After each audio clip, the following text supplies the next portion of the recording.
Class 10 के अंदर ज्यादा मार्क्स लाने के लिए ज्यादा पढ़ना नहीं होता बल्कि स्मार्टली पढ़ना होता है। इस वीडियो को सेव कर लेना क्योंकि मैं तुम्हें वही बताने वाली हूँ। क्लास 10 के इनिशियल डेज पे तुम्हें मेक श्योर करना है कि तुम अपनी एनसीईआरटी को टॉप प्रायोरिटी पे रखो।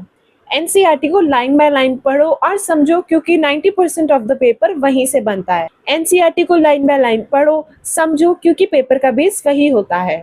सेकेंडली, सिर्फ पढ़ने मत बैठो बट लिखो भी। राइटिंग प्रैक्टिस से तुम्हारी स्पीड और प्रेजेंटेशन दोनों ही इम्प्रूव होती है, जिससे तुम्हारे डायरेक्टली मार्क्स बढ़ते हैं। थर्डली, पीवाईक्यू को सॉल्व करना। इससे तुम्हें डायरेक्ट आइडिया मिलता है कि कौन सी चीज सबसे ज्यादा इम्पोर्टेंट है और पेपर कैसा बनता है। कौन सी टिप तुम सबसे पहले फॉलो करने वाले हो कमेंट कर देना और इस वीडियो को सेव कर लेना क्योंकि ये वीडियो तुम्हारे एग्जाम टाइम में काफी काम आने वाली है।